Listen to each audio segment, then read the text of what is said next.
चलिए बाबू, आप सबको इंसेंटिव में स्वागत करता हूँ। और आज क्लास 12 की बात करेंगे।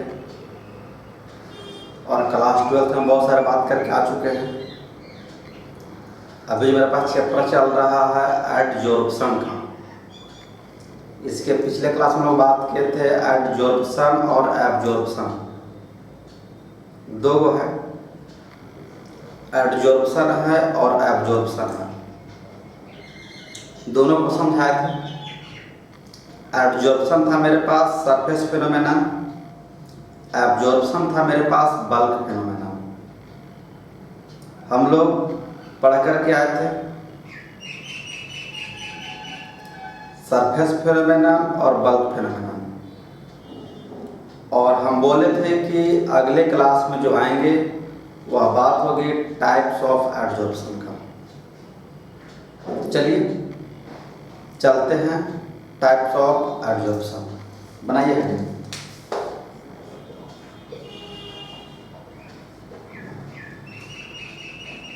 टाइप ऑफ एडजॉर्प्शन, है ना। तो पहले एक बार फिर से आपको हम रिमेंबर करा दो कि एडजॉर्प्शन हमारे पास थे क्या। तो यह मेरे पास सरफेस फिनोमेनन था जिसमें हो क्या रहे थे, तो एक सरफेस पे दूसरे सरफेस के मॉलिक्यूल्स आकर के बैठ जा रहा था, है ना। एक सरफेस पे दूसरे सरफेस का मॉलिक्यूल्स आकर के अटैच हो जा रहे थे, उसी को बोल रहे थे एडजॉर्प्शन। कहने का मतलब इस टाइप से, ये जो मेरे पास सरफेस है, दिखा रहा हूं अच्छे से,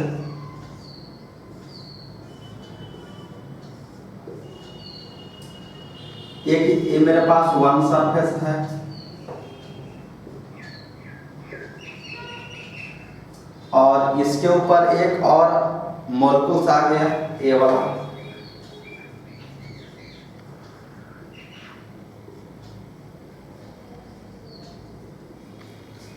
एक सरफेस पे दूसरे सरफेस आकर क्या कर जा रहा है, अटैच हो जा रहा है।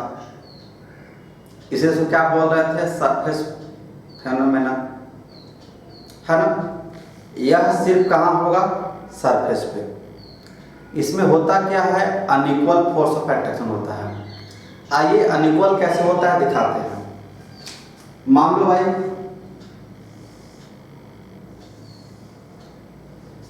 ये मेरे पास कंटेनर है और इस कंटेनर में हमने एक लिक्विड रख दिया।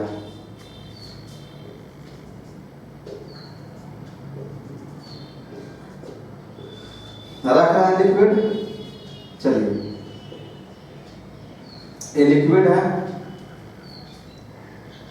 और ये मेरे पास सरफेस एक कंटेनर में रखा हुआ है। अब आप समझेंगे कि मेरे पास वाटर का मॉलिक्यूल्स यहां पर भी होगा,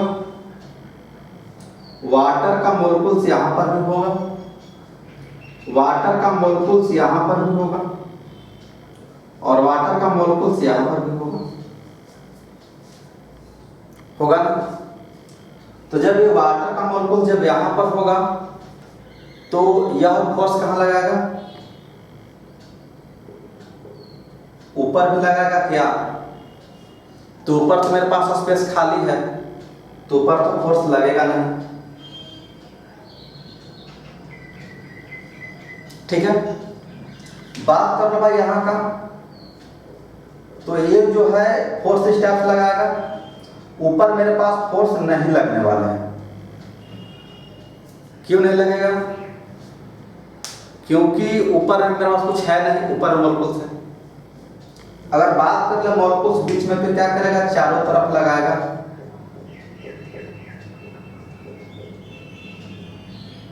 ठीक है। यहां पर बात कर लो भाई,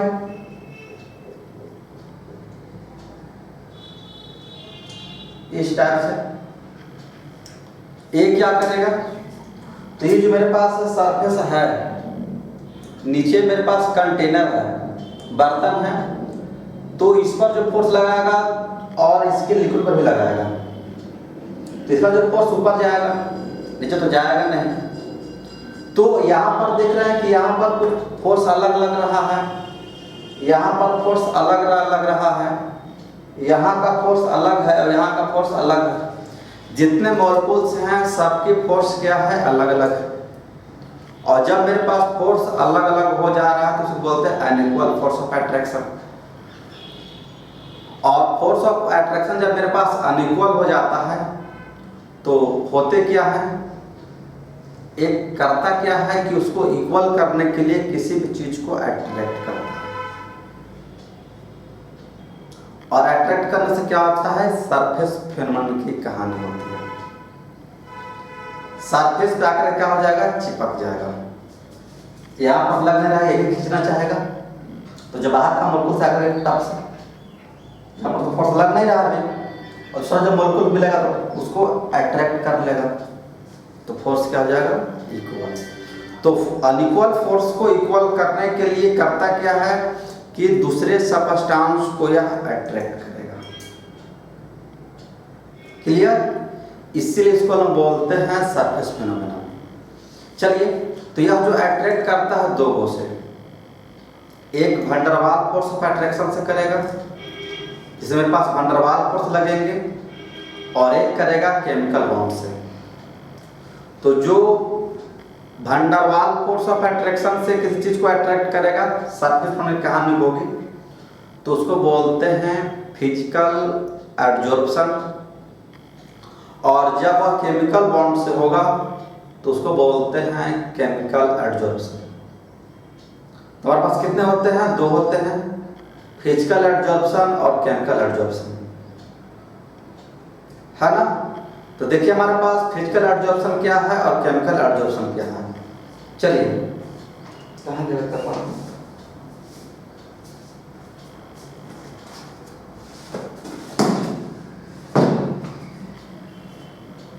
चलिए, इस पैसेज मिटा दो।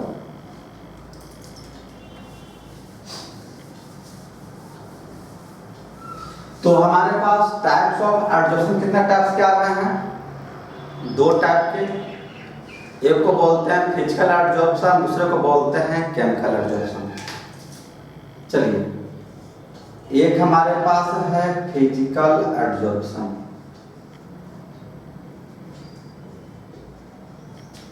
और दूसरे को बोलते हैं केमिकल एडजॉर्प्शन।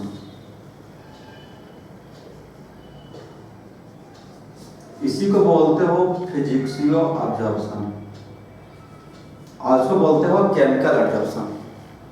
उसी को आपके बुक में फिजिकल एब्जॉर्प्शन को फिजिक्सो एब्जॉर्प्शन लिखा हुआ है, और इसको जो लिखा हुआ है केमिको एब्जॉर्प्शन होता है। तो मेरे पास फिजिकल एब्जॉर्प्शन क्या है और केमिकल एब्जॉर्प्शन क्या है, दोनों को दिखाते हैं। तो अभी आप यही याद रखोगे कि वैसा एब्जॉर्प्शन जिसकी जो सरफेस फिनोमेनन होती है वह आकर्ष होती है वैन डर वाल फोर्स ऑफ अट्रैक्शन से। कहने का मतलब कि those surface phenomena in which adsorption take place with the help of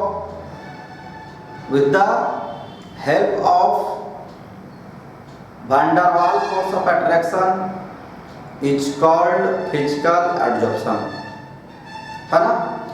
Those surface phenomena which occurs with the help of van der Waals force of attraction is known as physical adsorption। और chemical में क्या होता है, those surface phenomena in which phenomenon is occurs with या adsorption is occurs with the help of chemical bond। एक किससे होगा मेरे पास, van der Waals force of attraction से होगा, और एक क्या हो जाता है मेरे पास, तो केमिकल बॉन्ड से। है ना। तो उसमें जो हमारे पास होता क्या है कि यह जो मेरे पास फिजिकल एब्जॉर्प्शन है वह थोड़ा वीक होता है, क्योंकि मेरे पास van der Waals force of जो अट्रैक्शन है यह बहुत वीक बॉन्ड है, बहुत वीक फोर्स ऑफ अट्रैक्शन है, जो करता क्या है तुरंत ब्रेक कर जाएगा। और ये मेरे पास केमिकल एब्जॉर्प्शन जो है यह स्ट्रॉन्ग होता है। स्ट्रॉन्ग कहने का मतलब होता है कि इसकी जो अट्रैक्ट करने का पावर होता है वह ज्यादा होता है। स्ट्रॉन्ग फोर्स ऑफ अट्रैक्शन है, इसलिए इसको करता क्या है कस के इसको अट्रैक्ट करता है। क्लियर? चलिए, तो अब और इसकी मेरे पास डिफरेंस है, उस डिफरेंस को हम लोग बहुत सारे प्रॉपर्टीज भी है, उस प्रॉपर्टीज को हम डिफरेंस के माध्यम से देना चाहेंगे। इसको हम डिफरेंस कर लेते हैं और डिफरेंस करने के बाद क्या करेंगे, इसको हम अलग अलग कर देते हैं, है ना। तो डिफरेंस भी हो जाएगा, इसकी प्रॉपर्टीज आपको पता चल जाएगा। तो हम आपको इसको कर देते हैं ऐसे, difference between physical absorption and chemical absorption. ठीक है, तो चलिए हम लोग इसको बना देते हैं अलग अलग और कर क्या देते हैं, डिफरेंस बिटवीन,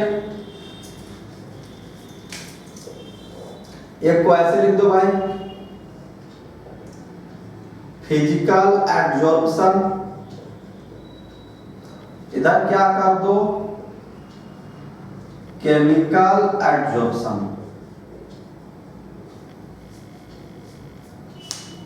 है ना। एक तरफ क्या होगा फिजिकल एब्जॉर्प्शन और दूसरी तरफ क्या हो जाएगा केमिकल एब्जॉर्प्शन। ठीक है, चलो भाई इधर क्या देखते हो भाई, it occurs with the help of van der Waals force of attraction। इधर क्या होता है, it occurs with the help of chemical bond, है ना। हो गया। चलिए अब क्या होता है भाई, it needs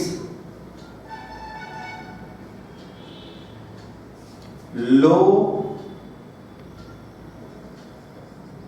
heat enthalpy, है ना। इससे क्या चाहिए हमको, लो हीट चाहिए। इसी को बोल सकते हो भाई it occurs at low temperature, है ना। इधर क्या होता है भाई, it occurs at high temperature।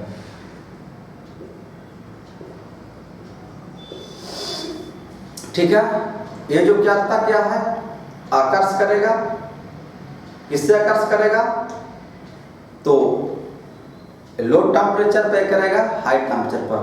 हल्का सा हम पिक्चर से दिखा दूं, शायद देखो मेरे पास बचा हुआ है, ये भी मेरे पास सरफेस है और ये भी हमारे पास क्या है सरफेस है। तो इसमें जो होता है इस टाइप से, इसको जो है से लो फोर्स ऑफ अट्रैक्शन से करेगा और इसको क्या करेगा वो हाई फोर्स ऑफ अट्रैक्शन से करेगा, है ना। चलिए आगे चला जाए।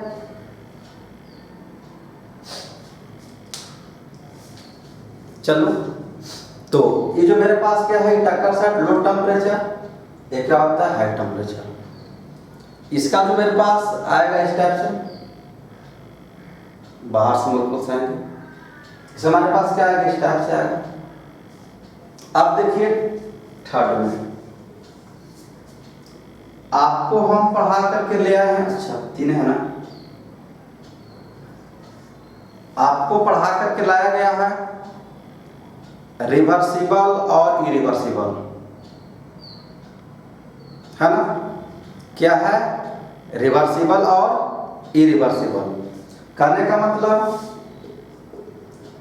It is reversible reaction, reversible reaction. इसकी जो साइन होती है इस टाइप से होती है, इसको इसलिए बोला इट इज रिवर्सिबल, और ये क्या होता है? It is irreversible.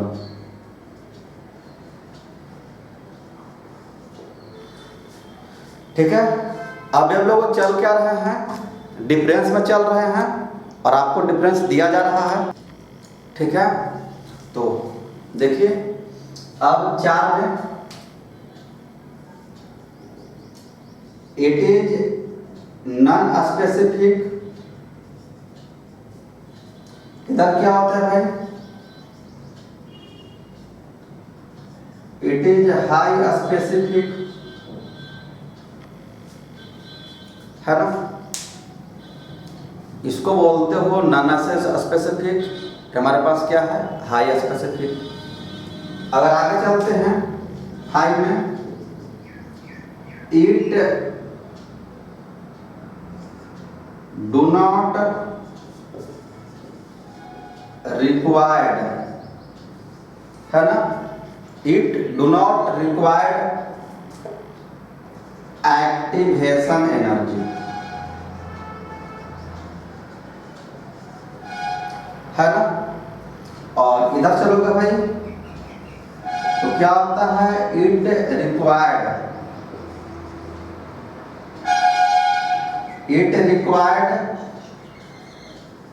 Activation energy. कहता है कि इसको हमें एक्टिवेशन एनर्जी रिक्वायर्ड होती है, इसको क्या होता है कि एक्टिवेशन एनर्जी रिक्वायर्ड, सॉरी इसको रिक्वायर्ड नहीं होती है, इसको रिक्वायर्ड होती है। इधर चलोगे बाबू, इट फॉर्म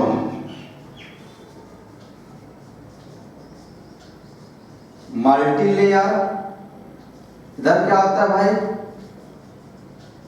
इट फॉर्म यूनिलेयर,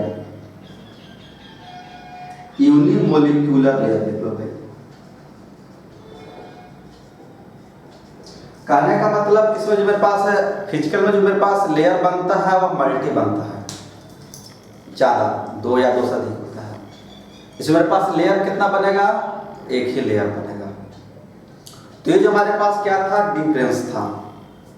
यानी कहने का मतलब कि हमारे पास एग्जाम में यहाँ से क्वेश्चन आते हैं कि हमको डिफ्रेंशिएट करना है या फिर प्रॉपर्टीज लिखना है, फिजिकल एडजॉर्प्शन और केमिकल एडजॉर्प्शन, तो आपको यहाँ से मिल जाएंगे। एक बार फिर आप इसको देख लोगे, है ना। आइए दिखा दूँ क्या होता है। It occurs with help of wonder वाल फोर्स ऑफ अट्रैक्शन। इधर क्या होता है? It occurs with the help of chemical bond, है ना। इधर क्या होता है? वो it needs low heat enthalpy. इधर क्या होता है? It occurs at high temperature, है ना। यानी कहने का मतलब कि इसको हमको एंथैल्पी कितना देना है? हाई देना है, और इसको एंथैल्पी कितना देना है? लो देना है। चलिए, ये क्या होता है? रिवर्सिबल होता है, और ये क्या मेरे पास? इरिवर्सिबल होता है। चलिए, it is non specific, it is मेरे पास क्या है? हाई स्पेसिफिक है।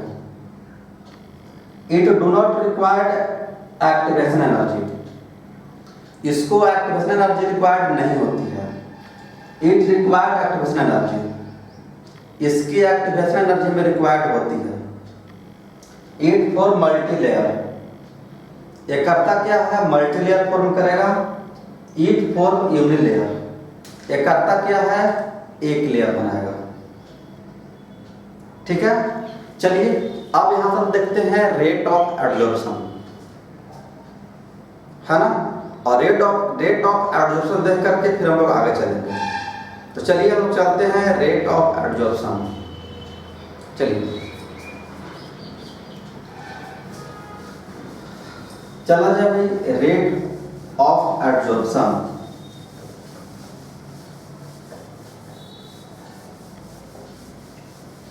और रेट्स ऑफ एब्जॉर्प्शन को थोड़ा सा ढंग से देखेंगे, और रेट ऑफ एब्जॉर्प्शन से ही हमारे पास एक और बनेगा जिसको हम दिखाएंगे। चलिए तो अगर हमारे पास क्या है,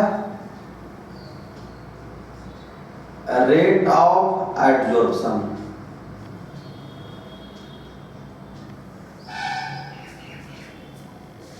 है ना। तो रेट ऑफ एब्जॉर्प्शन क्या होता है, तो 1 ग्राम एब्जॉर्बेंट, है ना, जितने एब्जॉर्बेंट को वह एब्जॉर्ब कर ले उसी को क्या बोलते हैं, रेट ऑफ एब्जॉर्बेंट। कहने का मतलब कि the absorbent which absorbed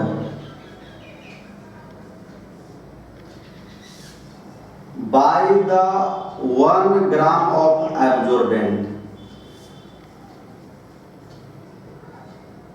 is known as rate of absorption,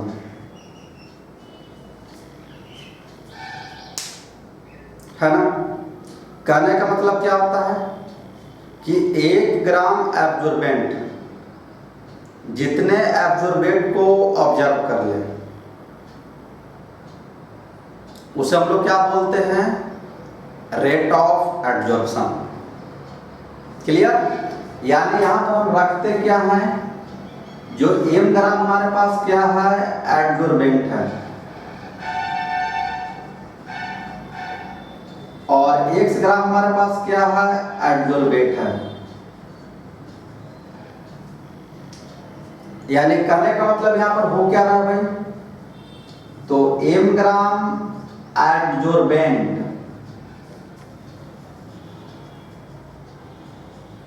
absorb the x gram of absorbent, है ना।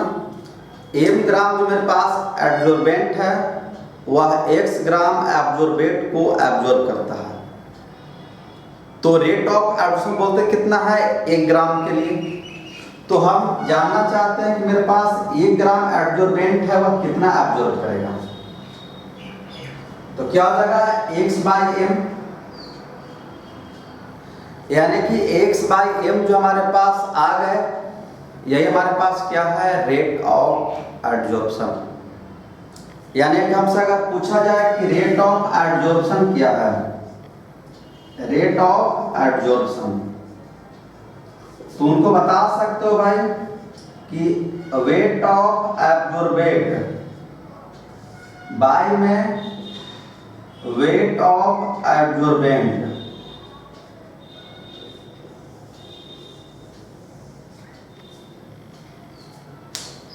है ना। रेट ऑफ एब्जॉर्प्शन क्या है, तो वेट ऑफ एब्जॉर्बेट बाय में वेट ऑफ एब्जॉर्बेंट। एब्जॉर्बेंट का रेशियो जो है उसी को हम बोलते हैं रेट ऑफ एब्जॉर्प्शन। मेरे पास आ गया, क्लियर। यहां तक हमारे पास हो गया। तो अगर आपसे पूछा जाए कि रेट ऑफ एब्जॉर्प्शन क्या है, आप उनको बता सकते हो कि है ना। अब यहां से हमारे पास क्या होता है, factor affecting of rate of absorption. Rate of absorption का मेरे पास कौन कौन से ऐसे फैक्टर हैं जो करता क्या है, इसको इफेक्ट करता है। तो पहला इफेक्ट हमारे पास है टेम्परेचर, है ना। अगर टेम्परेचर बढ़ेगा तो रेट ऑफ जो एब्जॉर्प्शन है वो क्या करेगा, बढ़ेगा।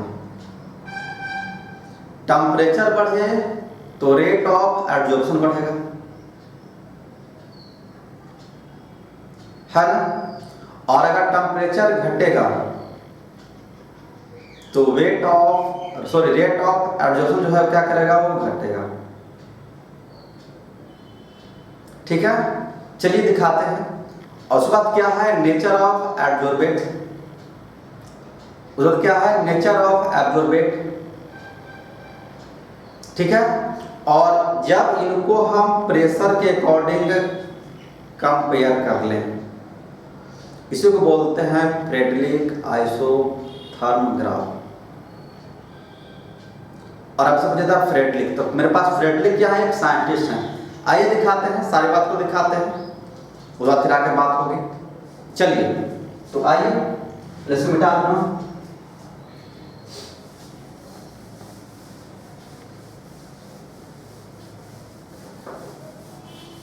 चलिए, टॉपिक हमारे पास क्या है, factor affecting of rate of absorption.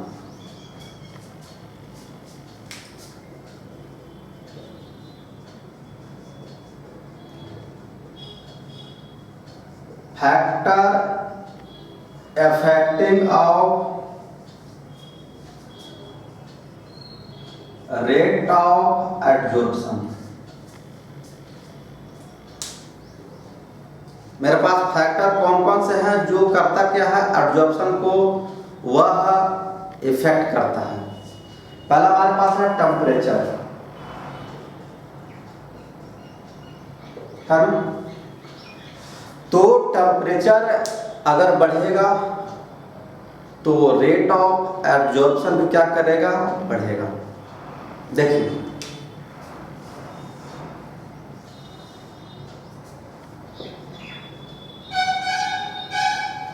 ठीक है,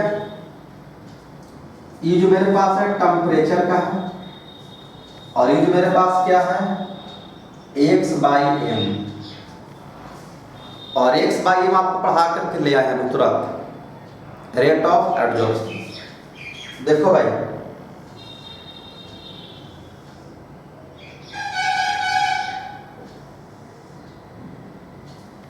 देख रहा है, यह जो है 273 पर है, ये 373 पर है, ये 473 पर है, ये 573 पर है।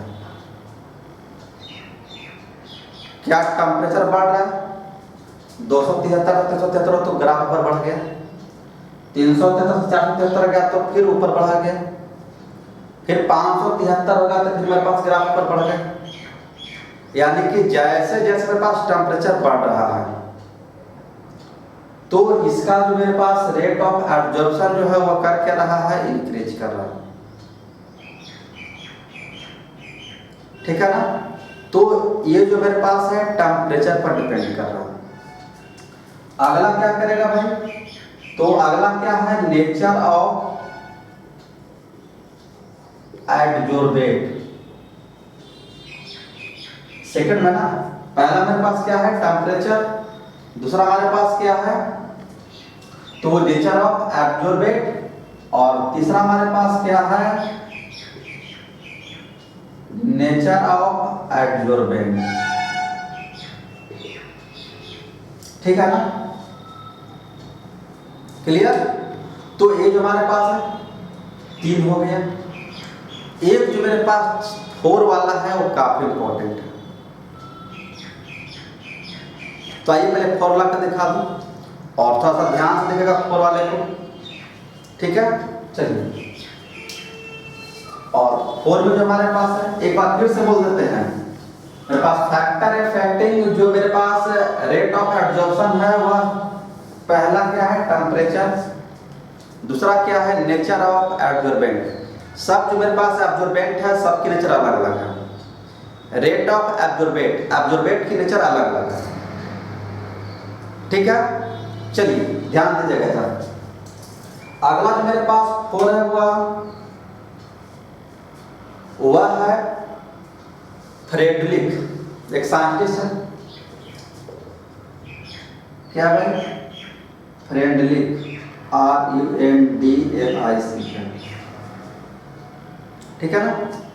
तो फ्रेडरिक का एक हमारे पास साइंटिस्ट है, और ये फ्रेडरिक के अनुसार है क्या, तो एट कांस्टेंट टेम्परेचर, है ना, at constant temperature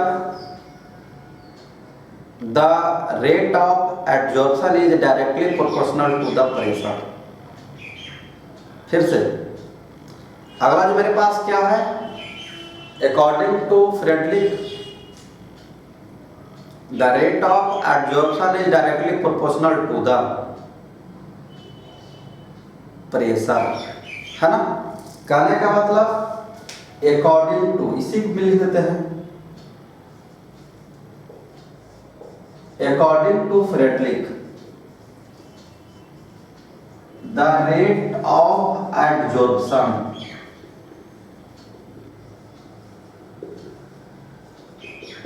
is directly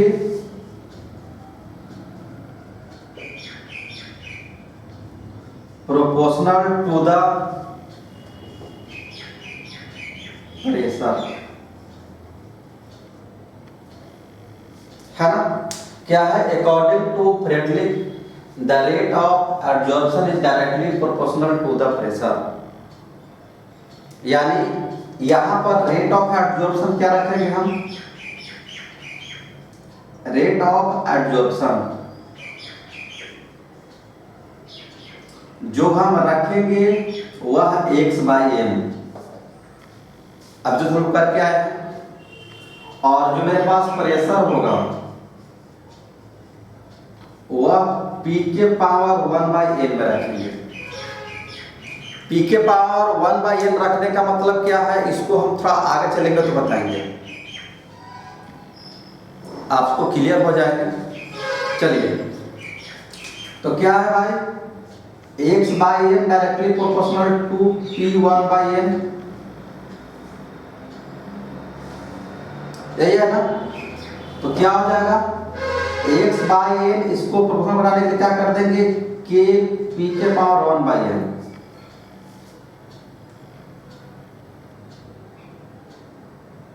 है ना। x/m p1/m और x/m इसका क्या हो जाएगा, k p के पावर 1/m, यही ना होगा। इसमें क्या होगा भाई, हम करते क्या है, taking log on both side, log दोनों तरफ ले लेते हैं, तो क्या हो जाएगा, लॉग x⁻m और log k p1/m,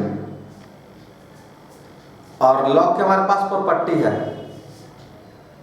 कि अगर वह मल्टीप्लाई में है तो वह ऐड में टूटता है। यानी कहने का मतलब शायद दिखेगा ना।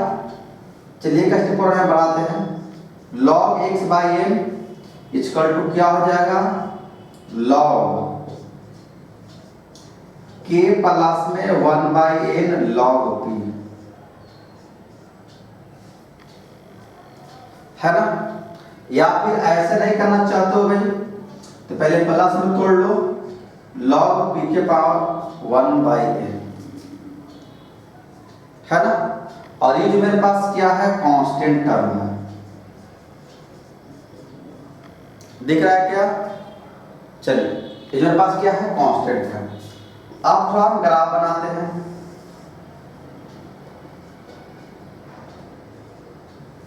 ठीक है। इधर जो मेरे पास क्या रखेंगे, रेट ऑफ एडजॉर्प्शन, और इधर क्या रखेंगे भाई, प्रेशर, और टेम्परेचर मेरे पास क्या है, कांस्टेंट है। कोई भी टेम्परेचर हो उसी पर मेरा काम हो रहा है, ठीक है। तो मेरे पास कांस्टेंट टर्म है, तो हमने कांस्टेंट कर लिया और इसको बढ़ा दिया। ये जो मेरे पास क्या है, log k है, और ये जो मेरे पास बन रहा है, यह जो मेरे पास स्लोप है, स्लोप, और स्लोप है कितना, p के पावर 1/n प्रेशर। यानी कहने का मतलब कि मेरे पास रेट ऑफ एडजॉर्प्शन है, एक कांस्टेंट की बात कर क्या रहा है, इंक्रीजिंग कर रहा है। यही फ्रेडरिक के अकॉर्डिंग है कि कांस्टेंट टेम्परेचर पर जो प्रेशर होगा वो क्या करेगा, डायरेक्टली प्रोपोर्शनल होगा। और जो ये जो मेरे पास ग्राफ आया, इसी ग्राफ को हम लोग बोलते हैं फ्रेंडली। आइसोथर्म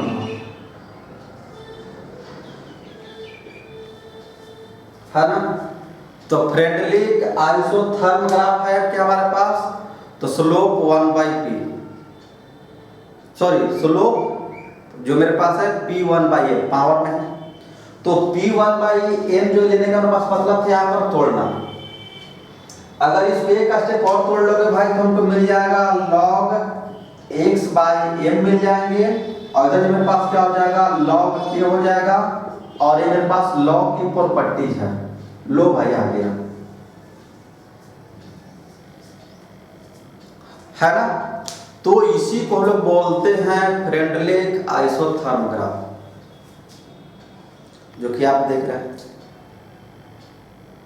ठीक है, तो इतनी सारी बात हमारे पास थी। अब इसके साथ हम क्या करेंगे, तो एडजॉर्प्शन को एंड करेंगे। एडजॉर्प्शन जो हमारे पास था इतना ही सारी बात थी।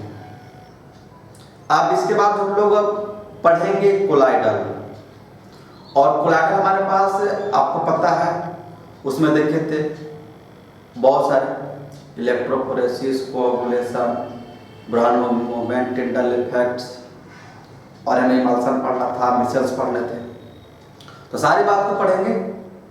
तो आज का जो मेरे पास क्लास है यह इतना ही तक रहा।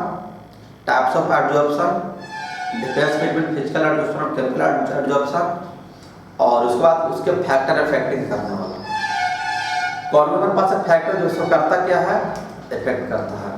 तो चलिए वेट कीजिए हमारे पास अगले क्लास के लिए, और जो अगला क्लास होगा हमारे पास कोलाइडल के लिए होगा। और आपको पता है कि हमारे पास तीन चीज़ है, एक को बोलते हो कोलाइडल सॉल्यूशन, एक कोलाइडल है, एक सॉल्यूशन है, एक सस्पेंशन है। तो सारी बात करेंगे आपके साथ। तब तक हमारे इंसेंटिव चैनल पटना के साथ बने रहें, और लगातार लाइक, कमेंट और सब्सक्राइब तो करते ही रहना है। ठीक है, चलो भाई वेट करो नेक्स्ट क्लास के लिए। चलिए ठीक है, थैंक्स।